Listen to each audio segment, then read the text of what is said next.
What a treat to be here. It's been a great day.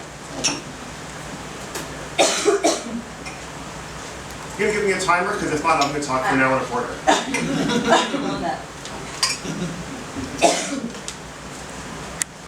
You ever heard that they you don't need farmers anymore because now we have supermarkets? Keep that in mind. We're going to come back to that in 18 minutes, unless we don't get the time, and then we'll come back to it in 75 minutes.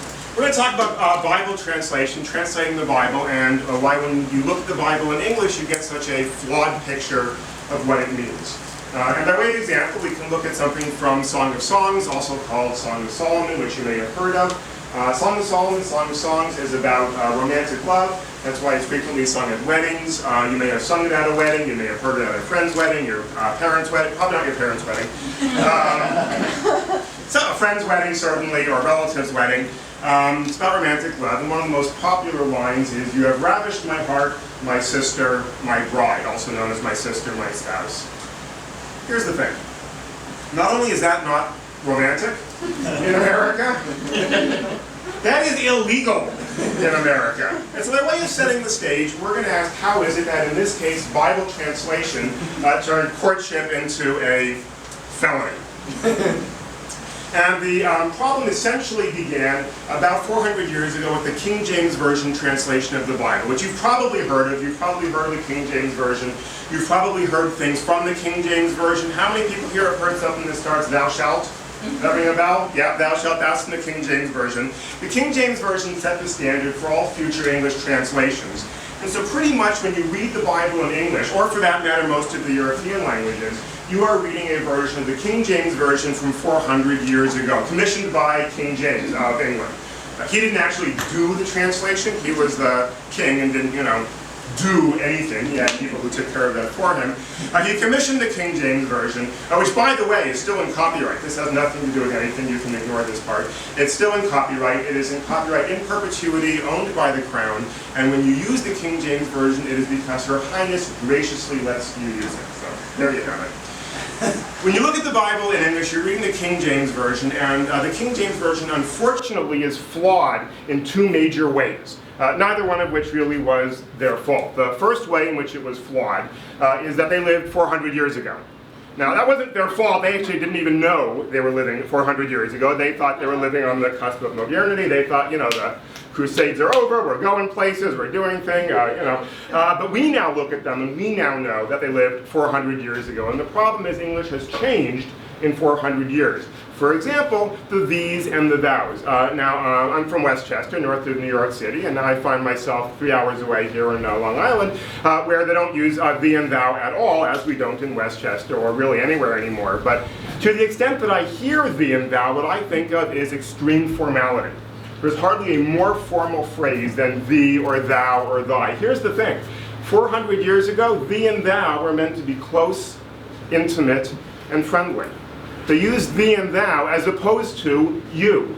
When they spoke to His Highness, they called the king you to show social distance.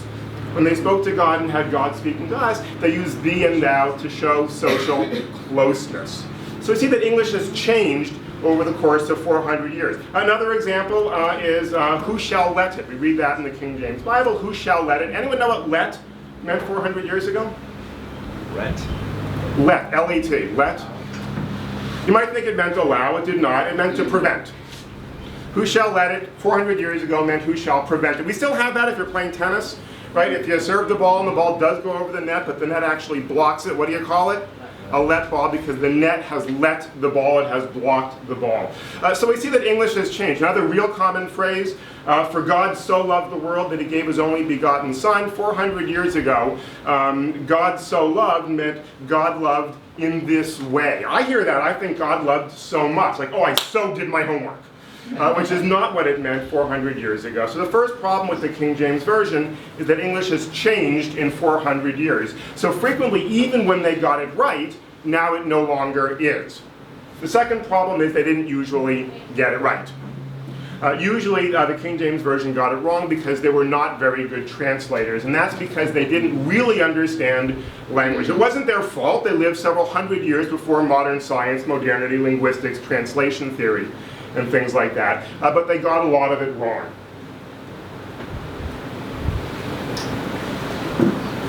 In particular, they used 3 wrong ways to figure out what the ancient languages mean. And it's helpful to look at those 3 ways because they are not the only translators to use these 3 wrong ways. Modern Bible translations, too, use these wrong ways to figure out what the ancient texts mean.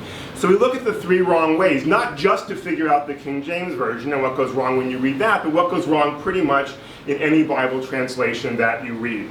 Now, in order to figure out if we've got it right or not, we need some metric of success. We have to know if our method is accurate or not.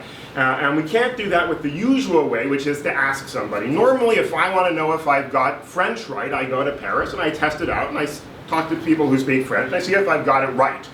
We can't do that with ancient Hebrew and ancient Greek, the languages of the Bible, because inconveniently everybody who speaks those languages has died, and they're no longer available to answer our questions, so we need another way to figure out if we've gotten it right. Fortunately, one thing we learned last century from linguistics is that languages are fundamentally all the same. That is to say, even though their details differ drastically, their fundamental structure is all the same. They all work basically the same way, and that's good news.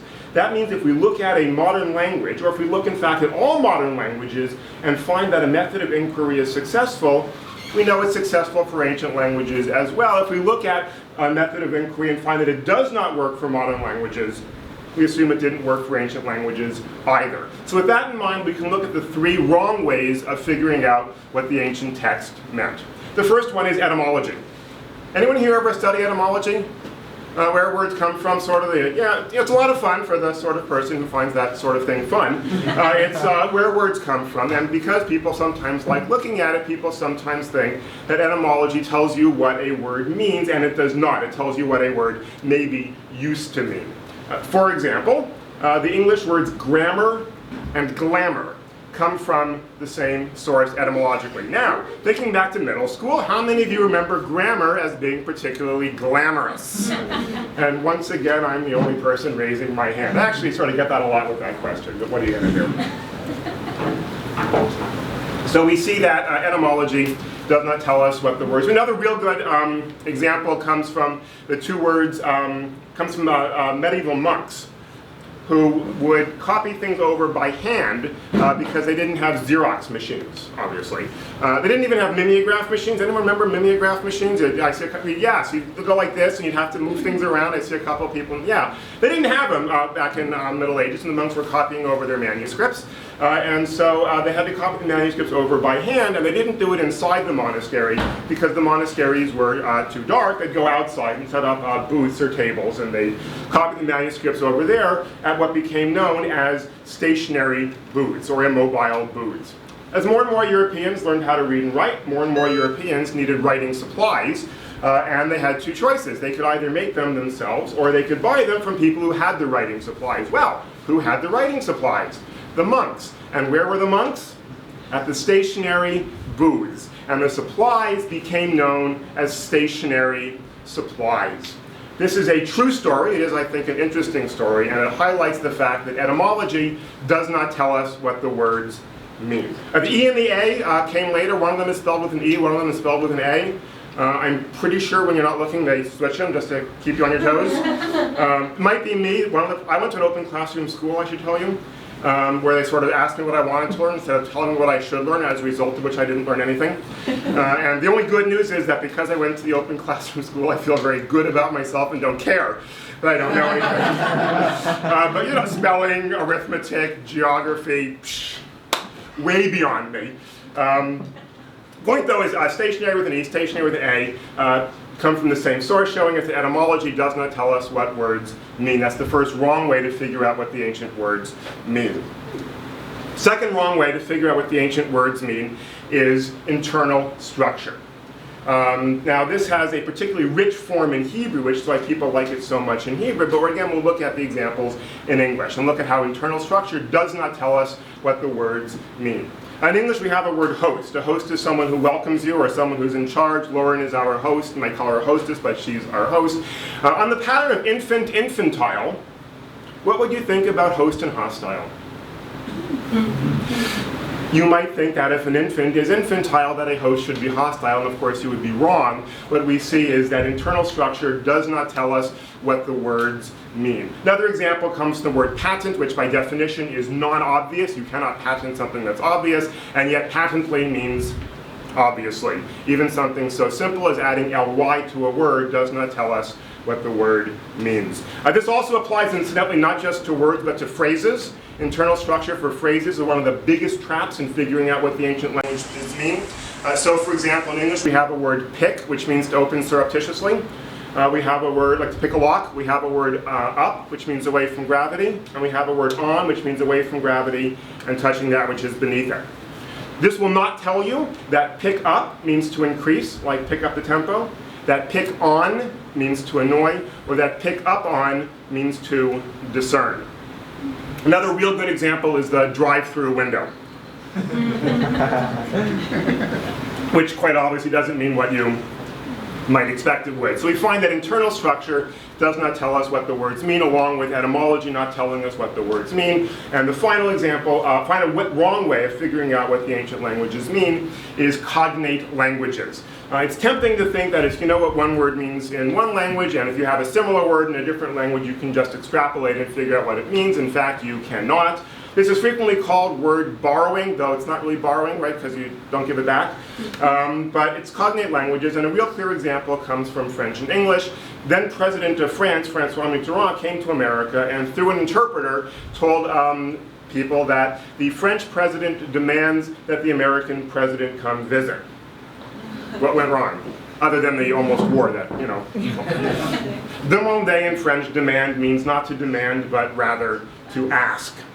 So we see that cognate languages do not tell us what the words mean. You frequently find this for some reason with the Hebrew word nephesh, which is usually translated wrongly as soul. You'll see a footnote with nephesh and it'll say something like, compare the Akkadian nafshu. Wait, first of all, I don't know who that's written for. I can't imagine that anyone is reading along who doesn't know any Hebrew, but good news, they happen to know Akkadian. And they, oh well, now we're on the same page, nafshu.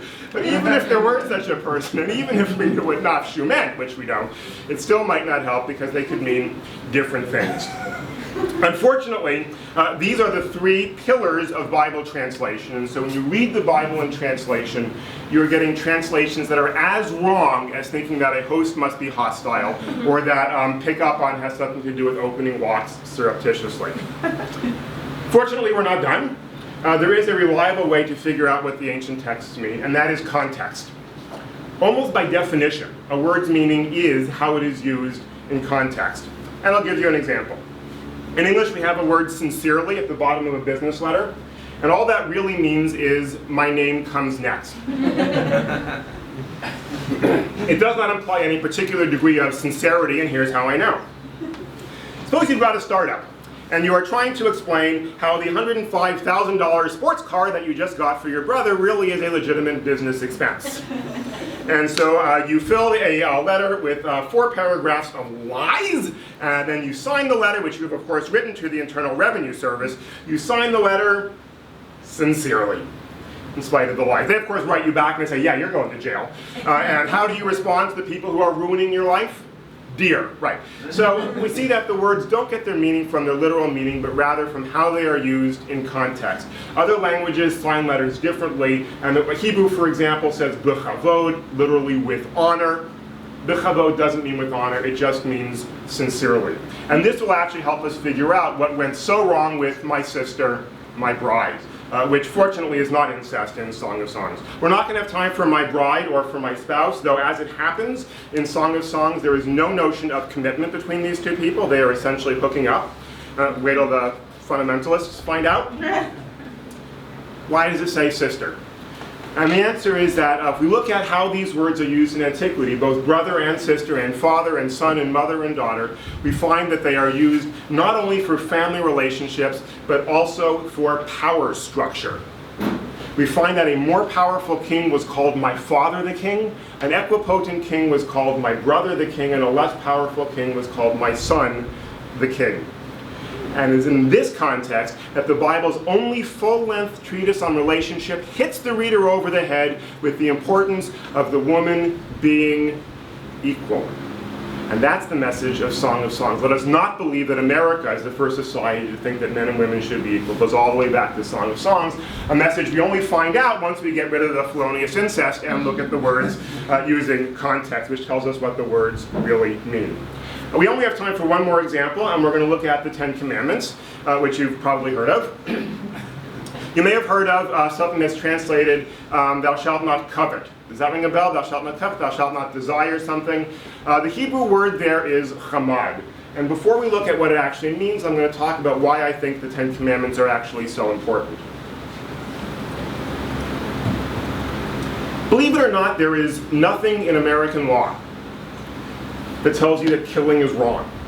Nothing in American law that tells you that stealing is wrong or that other sort of misbehavior is wrong. All it says is, if you do this, here is the consequence. If you kill, then you will get sent to jail. If you murder. It does not say you still shouldn't do it. So I'll give you an example. When I was teaching at Brandeis University, I was living in East Cambridge, and as in many places, they have parking fines to prevent people from parking just anywhere they please. And the parking fine for illegal parking in East Cambridge was $10. Well, I moved there from New York, where I spent $45 for a lot. I thought, $10, it's worth it. And I didn't park in front of a fire hydrant, but I basically park anywhere I wanted. And $10 to park right in front of the store versus $45 in New York to park around the corner, good deal. Similarly, when I was an undergraduate at Brandeis, through a miscalculation at Logan Airport, it turns out that the fine for having your car towed was less than the fee for parking. And thousands of commuters said, ha, valet parking. And they drove their cars to the terminal, they left the keys in the car, and they walked in, let someone else park the car for them, and it turned out to be cheaper. Now, most people don't think that that is doing anything wrong, nothing immoral about it. It's, if you're willing to pay for it. By contrast, suppose you are a 16-year-old boy with no future in front of you except flipping burgers at McDonald's. But fortunately, you have caught the eye of a very wealthy 55-year-old woman. Now, being 16, you think 55 is almost dead, and so you marry her. Then you realize that she might live for a while, this woman, and you've got a problem. And so what you decide to do is you're going to kill her, and you're going to use your joint money to mount your defense, and you figure you can be out in 7 to 12. I know a lot about the law because I watch Law and Order. You say to yourself, you're going to be 30 years old, wealthy, and you decide it's worth it. Nowhere in the entire body of American law does it say that you are not entitled to make that calculus. Nowhere in the entire body of American law does it say, as it were, that even if you are willing to do the time, you still shouldn't do the crime. Nowhere does it say, for example, that if you are terminally ill, you shouldn't go on a murder spree. What are they going to do? Kill me? None of that is in the law. The law never tells us that some things are wrong, even if you don't mind paying the fine. I think that's one of the biggest problems in America, incidentally, which I'll save for another time. So with all of this in mind, we can look at why the Ten Commandments are so important, and it's precisely because they don't have consequences. They are not a legal code, they are a moral code. The Ten Commandments say, don't steal. The laws about stealing appear elsewhere. Elsewhere it tells you why you shouldn't, what you shouldn't steal, and how much you shouldn't steal, and what if you do, and the penalties, and so on, the punitive damages. The Ten Commandments say stealing is not only illegal, it is also immoral. Something that we actually don't have in the American legal system. Likewise, you may have heard a commandment that either says don't kill or don't murder. We don't have time to go through it, but it's somewhere in the middle. Likewise, that is something that is not only illegal, but also immoral. So what about don't covet?